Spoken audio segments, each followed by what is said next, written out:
Good afternoon, guys. Let's get started.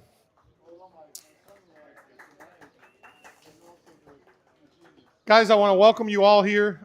We do this every month. Fortunately, we have to go through. I always go through a little like radio cleanup, so everybody, all the new members, understand what's going on, and then we talk about what's happening in the club.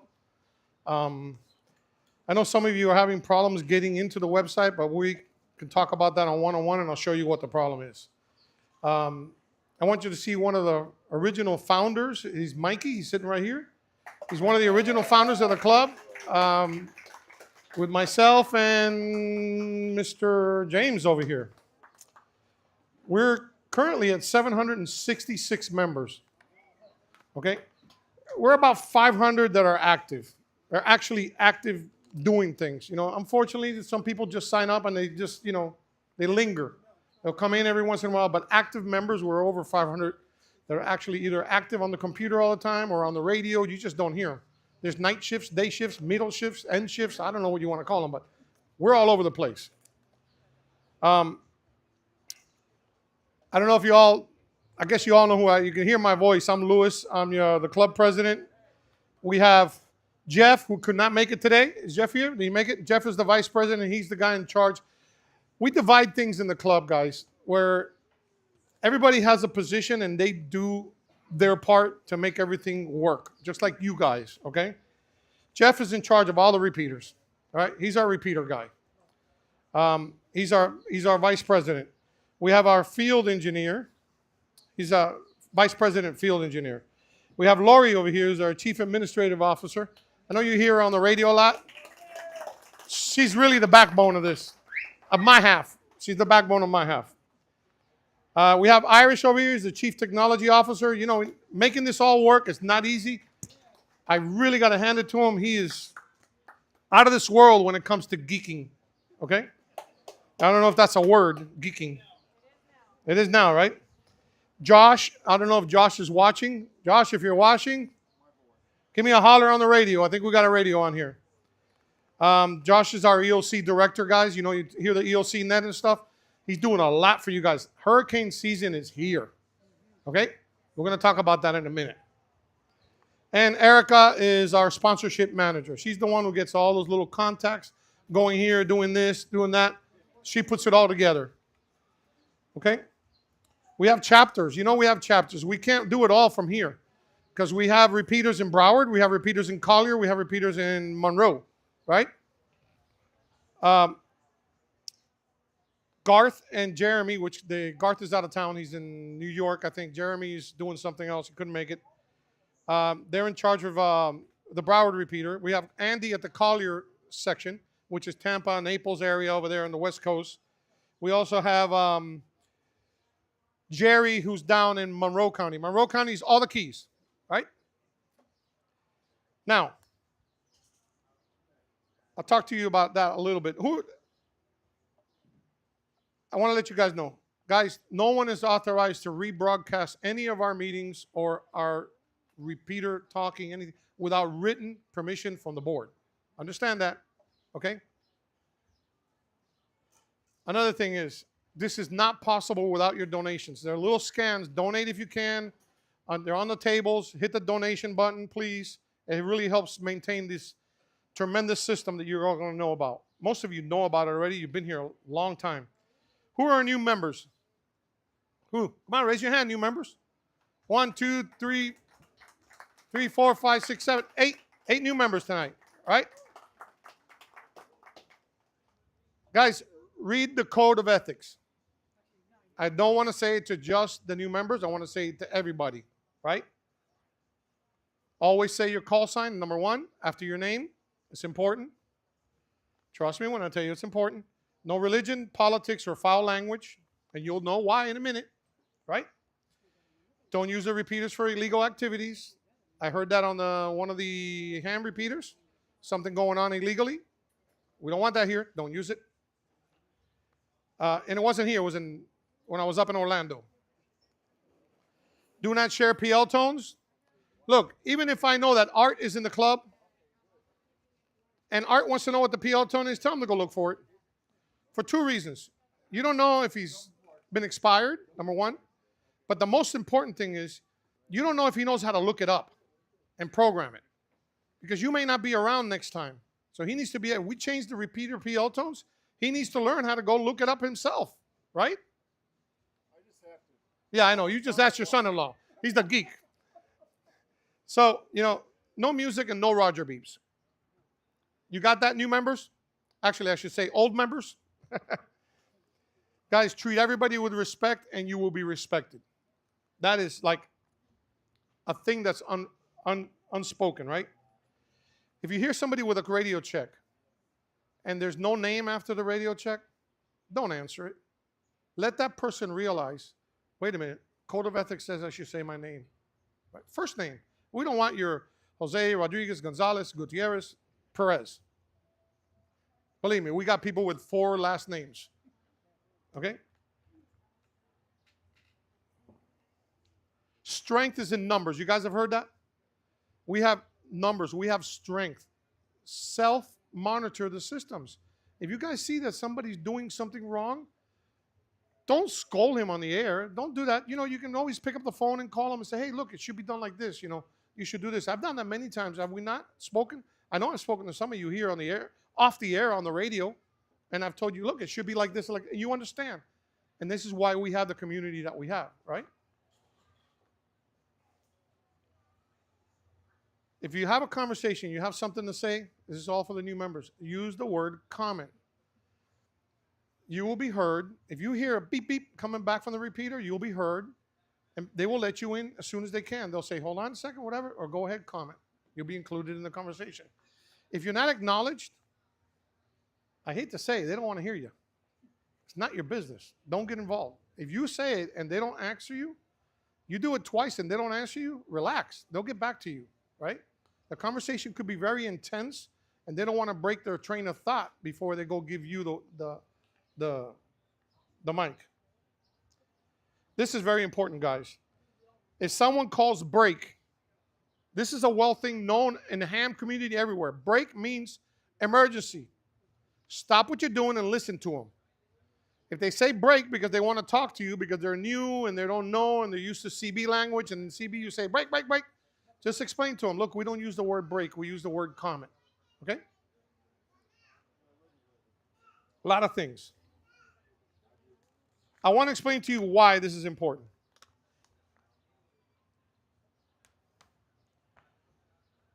Turn on your busy channel lockout. Guys, I know everybody says, I have it on. I have it on. Guys, you can't BS a BSer, okay? You have it on, but here's the problem. We have 11 repeaters. Think of this. 2, 4, 6, 8. There's 10 telephone poles. 10 poles, right? Each one of these is a repeater, right? When you talk on RF, the RF frequency goes from me to that repeater and back to you if you're in this zone, because this is the reach, right? At 300 million meters per second, right? The internet travels at, it's actually 299 million, 300 million. The internet travels at 200 million. There's a million meters per second difference. What do you think is going to happen when you talk on this and it goes to the 625 to the keys to Marathon, Cudjoe, Key West, or Broward? How long do you think that takes for that RF to get there? It takes a long time, does it not? This is why we say turn on your busy channel lockout. Wait until you hear the beep, beep. When you hear the beep, beep, give it a second. Because most likely somebody has already keyed up over here, but you're on this one. And then you key up, and now the busy channel doesn't work, right? It's important that you practice this now. Because when there is an emergency, all you're going to hear is 20 different conversations, and we're not going to be able to hear anybody, right? This is why it's important. The only people who do not have busy channel lockout are who? Anybody knows? Nobody knows? Net controllers. Net controllers should not have busy channel lockout on. How can they get the word out if they have a busy channel lockout when all you hear is net controller usually has enough power to overcome the message that's being transmitted. So turn it on and just wait that extra 2 seconds. I know we all get heated in the conversation, It took me a while to get used to it. You know, every time, ooh, quick key and quick key. And now my radio goes beep, beep, beep, dummy. Beep, beep, beep. No, no, you can't transmit. Okay. Oh my God, I got to wait for him to stop talking. You know, I got to wait for Leo to stop talking. Leo, did you hear that, Leo? Nah, good. You didn't hear. Guys, so we currently have 9 repeaters, and we're shooting for about 11, okay, in 4 counties. Right now, you got all the keys. You could travel all the way to Key West and still hear it. We're in the works of getting together one in, what's the name of that place out there where the fort is? The Dry Tortugas. We're getting one up in the fort over there by the Dry Tortugas. We're working on that. Hopefully, cross everything. If you have it, that goes through. We're looking to put another one in Collier, and we're looking to put another one in Broward. And eventually, we could expand. So we also have, I don't know if you know, we have a DMR repeater, 443325, that's located in town. It has really, really good coverage. All the repeater information that you need is on the website under repeaters. Guys, don't go to the bottom map. Actually, I think I'm going to have Irish get rid of that map on the bottom. The one that says My GMRS map, that thing is useless. That thing confuses so many people. You got people, the new members are looking at that map and saying, oh, well, how about this repeater? It's part of your group. It's not. That's My GMRS maps. Zello. Everyone here is a member, is in good standing. Your account's not suspended. You're not muted. None of that stuff. You're allowed to use Zello. All right? But your Zello information has to be correct. It has to be your first name with your first letter capitalized and then your call sign.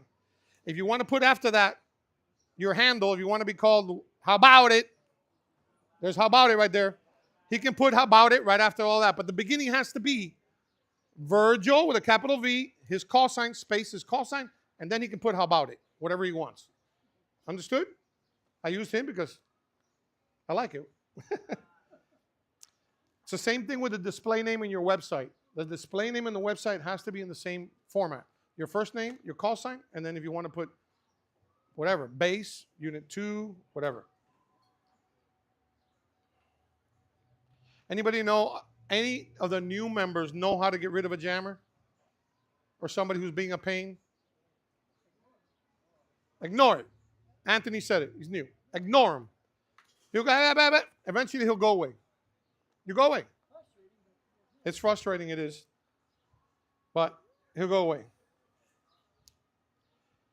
July 13th, guys, we're having a tour of the Emergency Operations Center.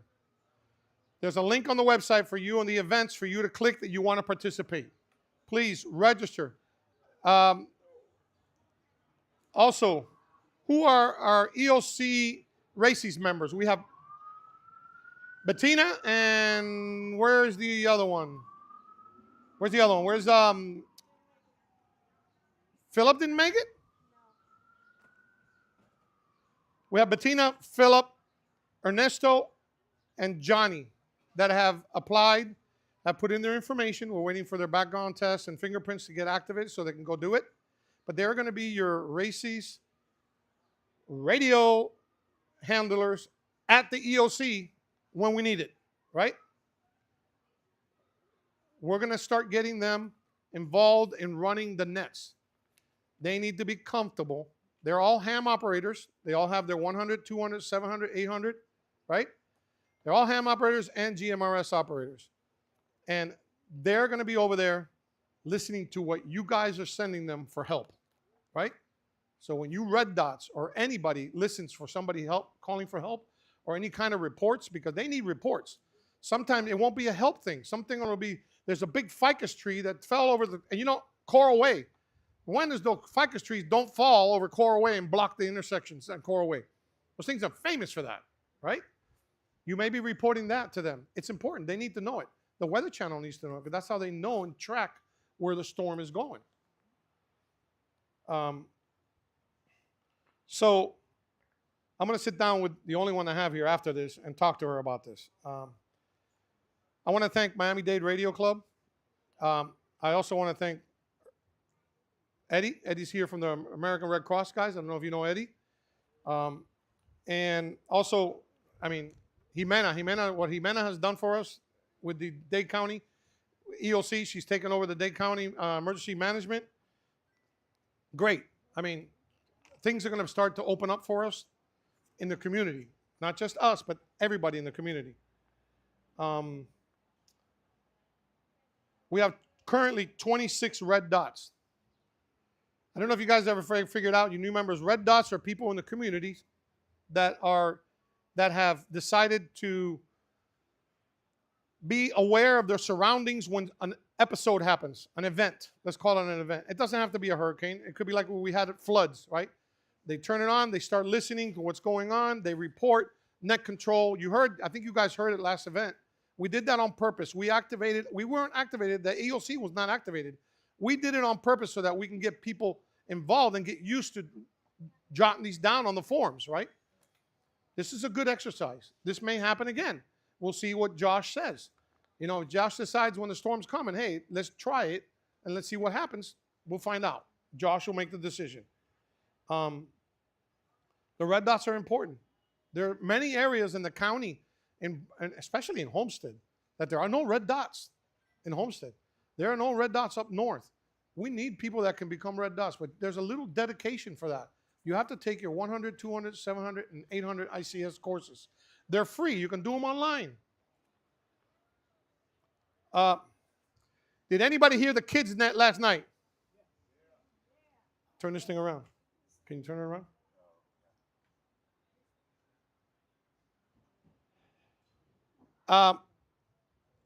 It was hosted by Sophie. Sophie is online watching you right now. Sophie is, Sophie, WRKZK971. She's from New Hampshire. She lives in New Hampshire. She's 13 years old, okay? Let me tell you, she held a heck of a net last night with the kids, all right? All right. Thanks, Sophie. Yeah. Guys, I know it's the first net. It ran great. She handled curves that were thrown to her, you know? She heard adults coming in and started talking. And, yeah, she figured it out, right? This is for your kids. Get your kid, you know, if he doesn't know how to check in, it's no problem. Get on there and check him in. This is WQYJ 517. Here's, who is this? Give the mic to your kid. Hi, this is Anthony. Oh, sorry, I said Anthony. This is Tony, whatever, you know, and then they talk. And then the mic is theirs, right? It's gone, man. Step away. Let the kids have fun. This is what it's for, right? It's kids' net night. Friday nights at 7, okay? Hosted by Sophie. If she can't make it, we will postpone it. It will be on the net in the events folder. We'll cancel it. Everybody will get their notification. It was canceled, you know? I don't want to have to, because I sent out the first email to 766 members that the Kids Net was happening. It was great. I loved it. She had 11 turnouts. Well, 9 turnouts because 2 kids weren't really there. So, well, they were your kids. Were they your kids? Oh, your kids. Okay. I didn't remember. There were 9 actual kids there. They were aged from what age? There was one that was 3 years old and talking on the radio. There was 3, 5, 7, 9, 11. I think there was one that was 17, wasn't there? Yeah, but she couldn't get on because she was driving in the other car behind, throwing her the keys. Adam's daughter, I think. So Sophie was the oldest. So it was great. Summer Field Day. Did you guys like Summer Field Day? Man, that shit kicked. I mean, it was hot. It was hot, but we had a great time. Barbecue, Summer Field Day. People brought out their. This is what it's all about. We're trying to plan a winter. I like winter better because winter is nice and cool out. Summer is a bear. All right, so guys, we got some technology stuff we want to share. Mr. Irish, James, I'm going to hand it over to him. He says, hold on.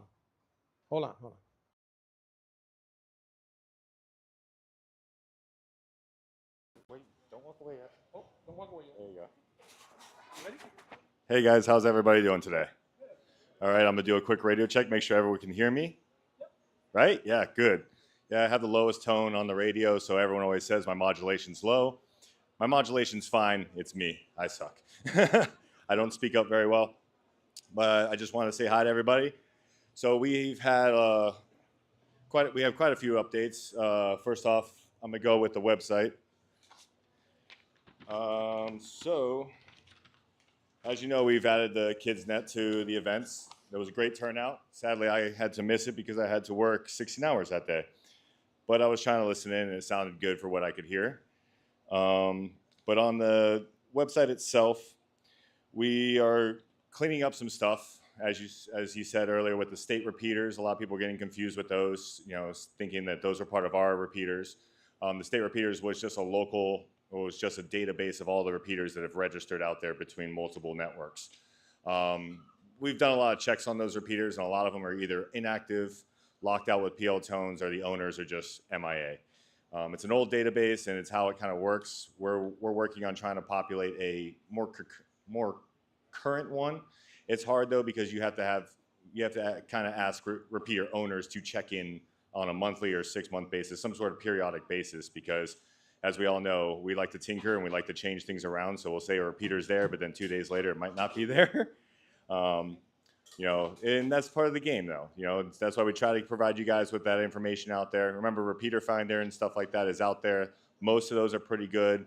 Just remember, whenever someone says there's a repeater in an area, not all the time it's active, not all the time it's on. It could be down for any reason. So don't always take everything as solid truths, because we don't know unless you personally ask the owner itself.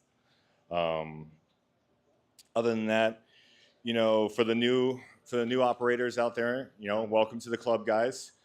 I'm excited you guys got through all the club operations requirements. We try to make it as easy and smooth as possible. We've gotten a lot of feedback that no more complications have been occurring with the questions or anything like that. So we are excited that it kind of helps you guys get that foot into what we're looking for as members, trying to be decent operators, trying to make sure that we're all on the same page and we understand what we're doing before we start keying up the repeaters. And we try to make it that way just because we like to keep everything nice and solid. We like to make sure everyone understands what's going on before they get out there. No one wants to do something, no one hops in a car not knowing where the brake pedal is.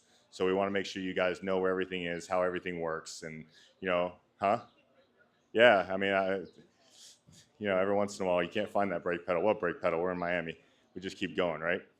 But so, we just like to make sure everyone's informed. And guys, if you ever have questions, feel free to reach out on the website to us.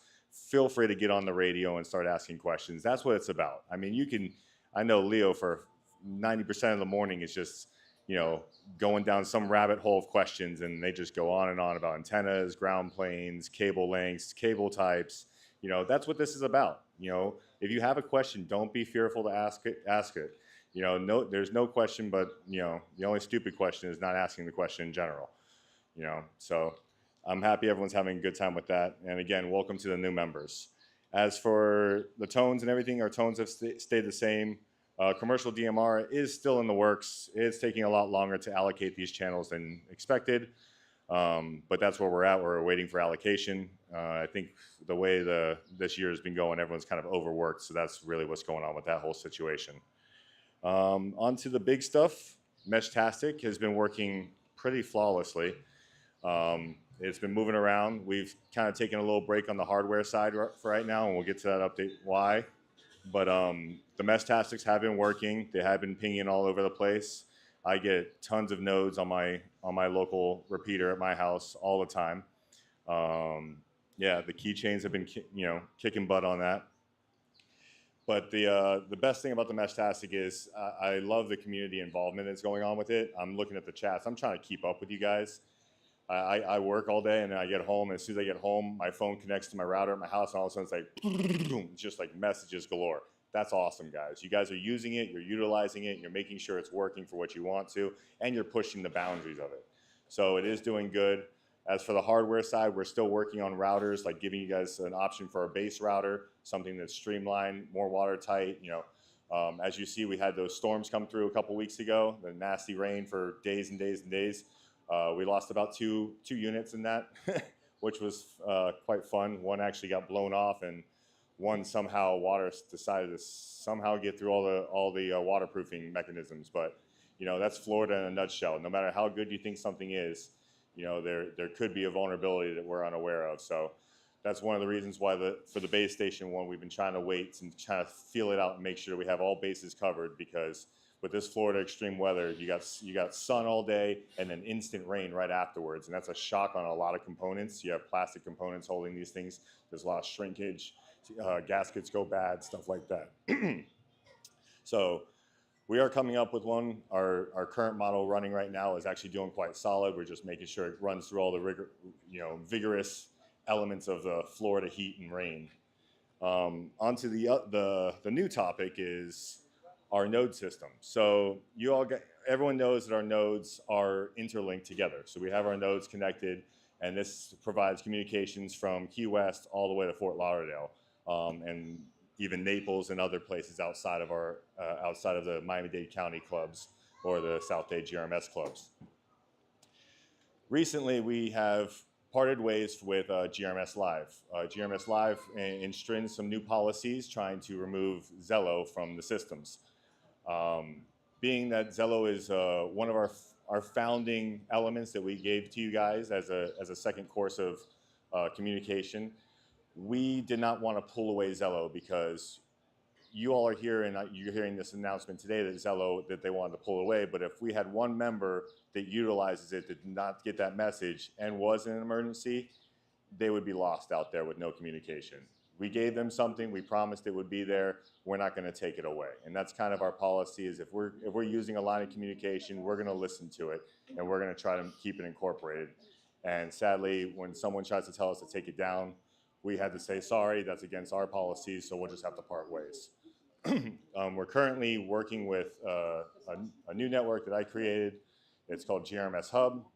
Same concept. It's interlinking using asterisk systems, as all the other systems do.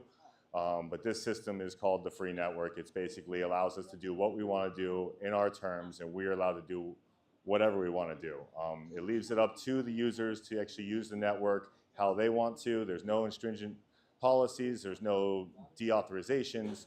It's you get your node number, you link up, you make connections with whoever you want, and that's how it works out. And this is because I'm not the police, I'm not the FCC, we're not the FCC, we're not any regulatory system. We're providing a service to people to connect, and they have to abide by their rules of their area, their counties, their nations, all that stuff, and that's up to them. If someone wants to break the rules on the airwaves, we can't stop them, the FCC can. So why are we doing it on the internet? So that's basically how we feel, is we want to make sure that all availability is possible, that we can make these interlinks, and that someone doesn't just shut us down because they don't feel like, they want to do something our way. But, if anyone is interested in getting a node, the website is up, grmshub.com. You can go through the South Dade website, or you can go directly through grmshub.com. But the node hardware is coming, where the South Dade GMRS Club is going to be packaging nodes to sell, to help donate to the club and provide hardware for you guys to connect either repeaters, hotspot radios, radioless nodes, all those beautiful bells and whistles. And we'll also be working our way down to adding what's called AIX users, which is where you can use your phone to connect to the network also on certain hubs. This is just, this is a final foot for us to actually make sure that we have a nice, solid connection to all our repeaters, that we can make sure these contacts go through and make sure connections stay connected. We don't rely on anyone else now. Literally, we didn't, in the first place, we had backup redundancy, but it wasn't right for someone to just shut us down because we have Zello on our network that didn't disturb anyone. So that's kind of where we're at with that. But now we have a nice solid connection. I mean, literally our hub is running strong. We have already 45 members that have registered nodes. 20 of them are actively online right now, which is a good turnover on that. So again, if anyone has any questions about nodes, getting on the network linked, making a hotspot for when you travel, feel free to come up to me, ask any of us. We'll give you the details and what's up. By next month, we'll have more hardware available. And should I announce the raffle? Yeah, Tom. Yeah. And so for the raffle after today, it'll be posted on our website under the raffle tab. The raffle will be for a complete hotspot node. So that's awesome. You'll be able to have a hotspot right there at your desk. If anyone doesn't know what a hotspot is, it's basically a Raspberry Pi with a radio interface on top of it. It works off of a quarter watt, actually less than a quarter watt, and you can use an FRS station or a GMRS station to basically communicate within your household. By communicating in your household, you have your radio, walking around, you're connected to our hub, you can be anywhere. You can take it with you when you travel to Colorado, plug it into the internet or Wi-Fi, and still stay connected to us and say what's up on a Sunday morning or hop on the kids' net or whatever. But yeah, that will be available as a raffle once this meeting's over. And yeah, that is basically it. So this is WRY 605 73s, guys.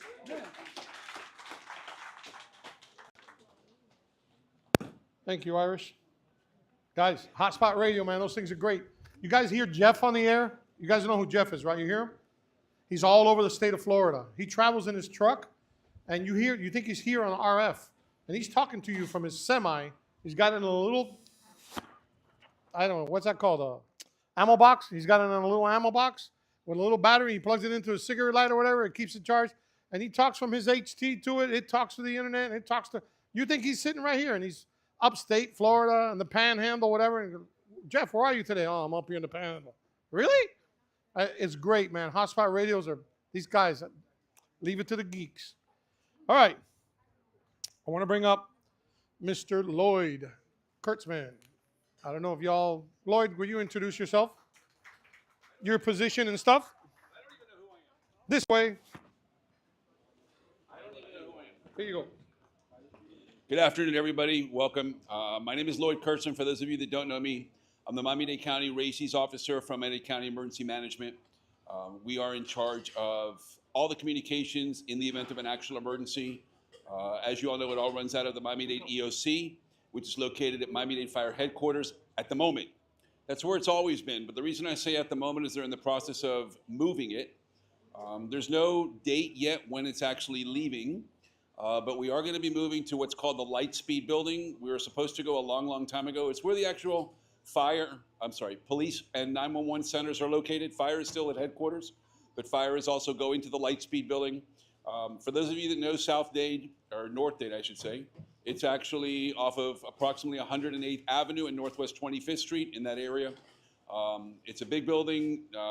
Police is there, 911 is there, fire's going, and so is emergency management. We're going to be going to the second floor of that particular building. In the meantime, Lewis contacted me a couple days ago and asked me if we could do a tour. I said, absolutely, schedule it. Set it up, rather. He says, no, you schedule it. I said, okay, give me some dates. He says, no, you give me a date. I said, okay, so there's the date. You guys have it. Next 2 Saturdays from now, July 13th, I believe we said 10 o'clock in the morning, if I'm not mistaken. Lewis set it up on the GMRS website, do everything and coordinate everything through Lewis. He will then coordinate it through me. And I will get you all into the EOC. We'll do a nice tour for you through the EOC. We'll take you to the radio room, which we're in the process of revamping at the moment. And we'll get everything set up for you guys. Too low? Okay, all right. I have a loud voice. I'm trying not to be too loud. Okay, so that's why I kept it down here. Okay, we'll talk louder. You want me to talk louder? I'll talk louder. No problem. On a side note, obviously you guys are already aware this is hurricane season. We're only a little bit into the season, according to the forecasters, later than it should have been from what they were expecting. However, we already have Tropical Storm Beryl. Beryl is already expected to be a Category 3 storm within the next 72 hours. If they're projecting a Category 3 storm in the next 72 hours, I wouldn't be surprised because I've looked at a lot of the charts and the blogs from the Hurricane Center. Don't be surprised that at some point it's going to hit Category 4. The problem with Beryl is Beryl's been fluctuating a little bit, and I don't want to scare you guys because I don't mean fluctuating into us. This is a storm that at the moment, with everything being as it is, and we know changes occur, and I'm not letting my guard down as none of you should either, this is a storm that more than likely South Florida will not have to worry about. It's low enough, the trajectory, the models, the path, the direction, everything that it's doing is showing it to be in either a Gulf of Mexico or a Yucatan Peninsula. And the reason I say fluctuating is because 3 days ago, when it was being projected long range, it showed going into Yucatan. Yesterday afternoon, it showed going into central Texas. Now it's showing back below Jamaica again, which has been where the fluctuation is, either North Jamaica or South Jamaica. Now it's showing a Yucatan storm again. We don't know what it's doing. The Hurricane Center doesn't know what it's doing.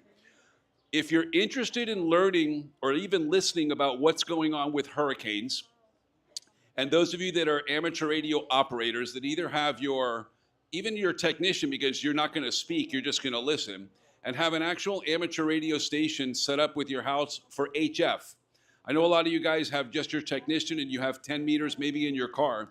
But if you have a full HF radio, starting tomorrow at 3 p.m., the Hurricane WatchNet, of which I'm a member of as well, I'm an actual net controller for the Hurricane WatchNet, we are going online tomorrow at 3 p.m. The frequency during the day will be 14.325. We take it over. Once there's a hurricane in the waters, that is a frequency that the Hurricane WatchNet basically consumes, as we would consume frequencies if something was to come in our neighborhood. We declare an emergency and we take over frequencies.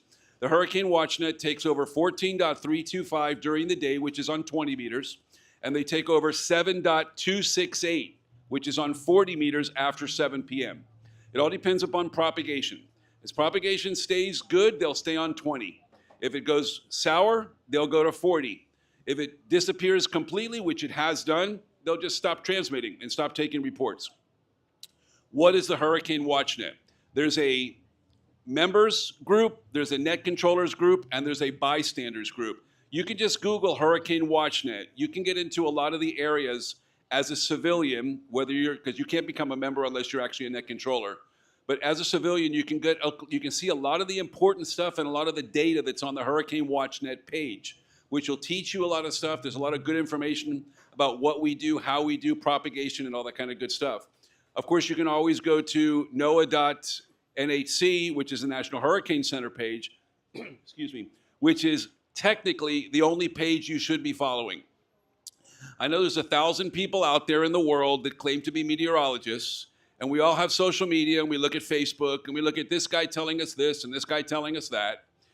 Be careful with what you look at and what you monitor. The National Hurricane Center puts out a page, which is the actual forecast tracks that come right off of a program that we use called Hurravac. Hurravac is the only licensed software out there to basically do what the Hurricane Center needs to do, and then it's transformed into a public document, which is what's at the National Hurricane Center page, the actual tracks you see that are on the National Hurricane Center page. This year, they're projecting them out 7 days instead of 5 days. It's been a work in progress. They've wanted to do it for many, many years. Now they're doing it. So again, starting tomorrow, 3 p.m., 7.268, 40 meters after 7 p.m., 14.325, 20 meters after 3 p.m. We'll be online taking reports. The purpose of that system is to take reports from the affected areas. They work in conjunction with the National Hurricane Center, another group that I belong to. I'm the Assistant Director of Communications for the National Hurricane Center. And what we do is we have operators, once the Hurricane WatchNet activates, we activate at the Hurricane Center. So they will be taking reports, sending them to us via email. We then take those reports, print them out, and physically take them to the forecasters. We have a clipboard at the Hurricane Center. They rely on us heavily for these reports.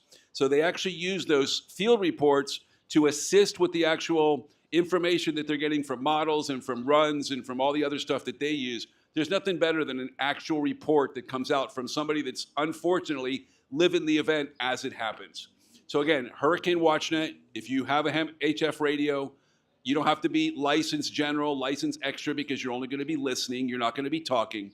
So go to 14.325 or 7.268 if you want more information. Sign up on the website for the tour. We'll be happy to. There's no limit as to how many people I can take in.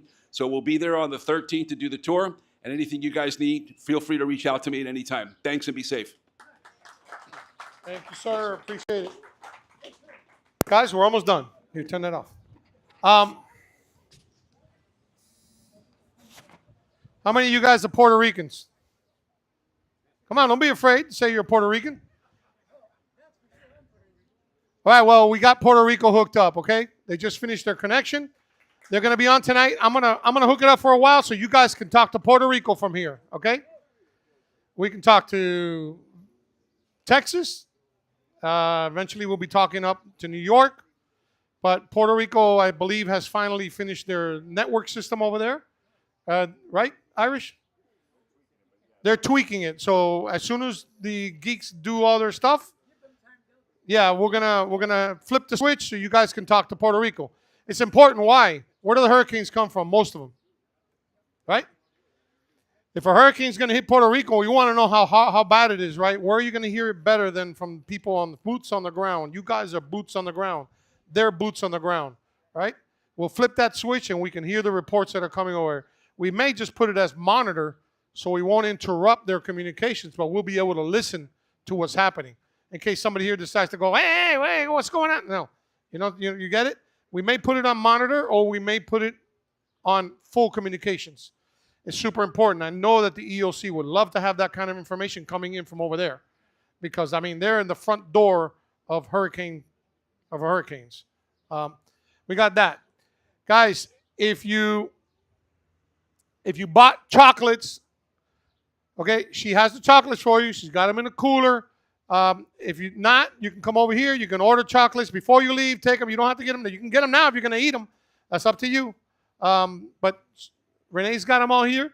You can order for the next meeting if you want. Come see her. She'll order it. She'll bring you the meeting. She makes some gourmet chocolates. They're not store-bought. I know people here can attest how good they are. Who can say, did anybody like them? I mean, they're addicting, man. Look at this. They take it away from me. They lock it up now because I can't visit her at her house because I just sit there and I eat chocolates and I eat her inventory. But it works great. Am I missing anything else?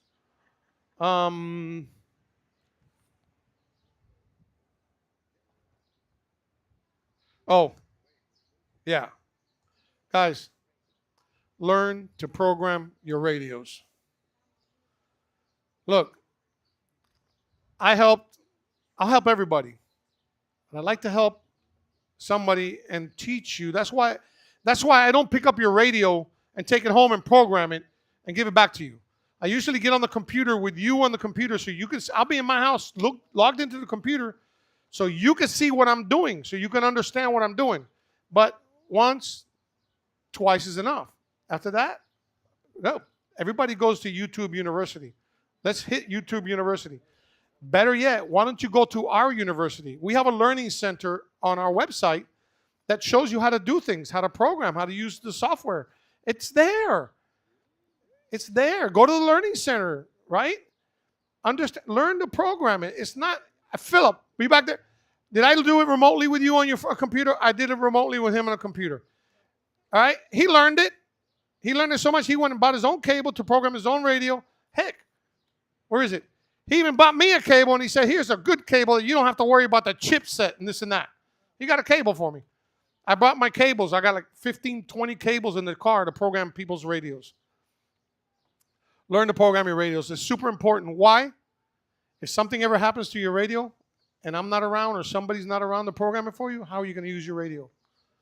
What if tomorrow we have to change our PL tones?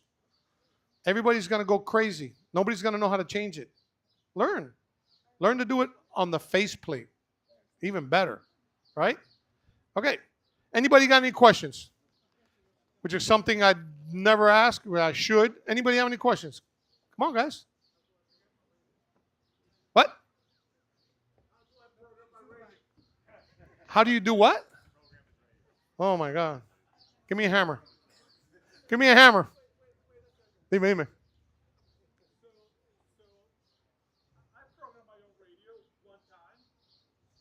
Something changed in the website or something that I can no longer program it.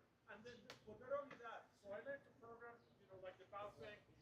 And then the DID radio, that's a different program altogether. And then the freaking tone 12, digital codec 12. What's the translation for all of these things? I mean, am I the only one? No, you're not the only one. He wants to know what's the translation between tone squelch and DCS and detone and desquelch and that. You know what? I didn't know what they were. What did I do? You have chirp. You have the CTS program. You're correct. You are 100% correct. I can more than likely, because I did what everyone is supposed to do. I don't know what DCS means. Let me go learn what DCS means. So Louis, I'm going to interject for a second. So, go ahead. Guys, we all know. I'll stand up. You stand there. Go ahead. So we all know that tone squelch, TQ, TSQ, DSS, whatever codes they want to put on the programming software. Remember, this stuff's made in China, guys. Translation gets lost 90% of the time in all the manuals and everything. But even in the software, it gets just as bad because they come up with their own keywords to try and make it sound cooler. It all means the same thing. You have PL tones and you have DCS tones. DCS are digital squelch tones. PL tones are audio tones, and that just goes along with your modulation. So they're both basically keys to get in and out of these repeaters, to receive and to send to these repeaters. When you get the radio, look through the manual and look up the settings. The settings will give you a breakdown of what their code is for their PL tones. It may still take some translation, but it'll help you get a little further down the road of which one's which, because some radios will say PL and DPL, which is a very basic term. You got PL, which is your analog PL tone, and you have DPL, which is digital PL tones. It's a very easy term, but then you have TSQLs, TQLs, all this other stuff. Look in that manual when you get that radio. That's the first thing people don't do, even though it may be hot garbage because it's Chinese. Try to look through it and at least get those tones and their code down. Once you understand their code, you can Google it a lot easier. You can YouTube it. That makes it work out a lot better. I'm not gonna lie, I programmed over 100 and something thousand radios for multiple club members and people outside of the club. And I can tell you my biggest frustration is the stupid PL tone code names they want to use. But you know, if you can use Chirp, Chirp is great because at least it ties in most of the radios to one software. You can ask my father-in-law. I had to program his Radio Oddity the other day, and I was this close to punching my laptop because I had to download software, hand code everything in. It wouldn't let me do my 5+ megahertz split. It wouldn't let me do anything, and he was just sitting there like, I'm sorry I even asked you to do this. I'm like, it's not your fault. It's China, but it happens that way. It's just they have their own things. Some certain radios are locked into their own programs. If they are, read those manuals, Google it, because trust me, you're not the only person that has this issue. It's like Midland. Midland will say you got a PL tone of 103, right? And where is it? No, they call it code number 22. So if you want to use, Midland 103, you got to put in code 22. What makes sense, right? They do the dumbest things, right? It's inevitable. Oh, the reason why, I knew I forgot something. Remember I told you guys the reason why we don't talk bad names and all that? It's because of children. Look at the net, the kids' net. There are kids out there listening to us at all times. But yes, you're right about the programming. Every radio, especially the Bofang, the Bofunguses, and this and that, they all look the same, but they all have like different languages inside. We're not telling you not to contact us. We're more than glad to help you. I grab the laptop that's in the car, bring it out, hook it up, and and show you the first time. But what I'm saying is, once we show you, practice it. Practice it so you understand what it is. That's what we're saying. We're not saying we're not going to help you. Leo helps 100 people all the time, all day long. I do too. But I like to do it remotely. Like I said, why? So that you can see what's going on in your computer and you can understand this is the way we do it. Right? Yeah. You can't get in Chirp or download it? You have Windows 11? Talk to the geek. Chirp works on 11. Chirp works on.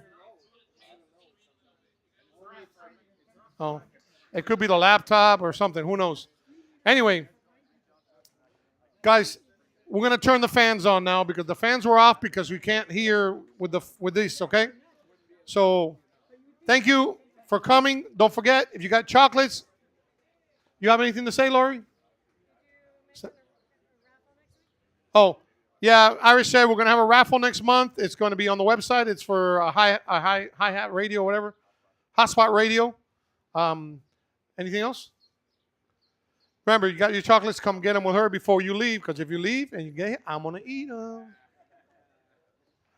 I'm going to eat them. And if you want to order more, she's here. Take your orders. Anything else? Not at the moment.